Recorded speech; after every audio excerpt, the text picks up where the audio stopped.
This is the sanitary napkin vending machine. We have given two options, Coin+UPI. Actually, the internet connectivity is required for the UPI circuit. If there is a Wi-Fi available, that is a good. Otherwise, you have to insert the SIM card. Firstly, we will insert 2 rupees coin. Yes, we got a pack.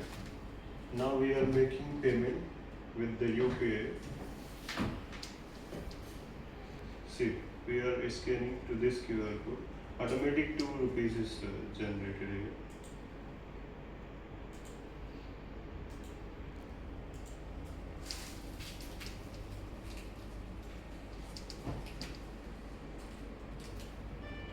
Payment has been done. Yes.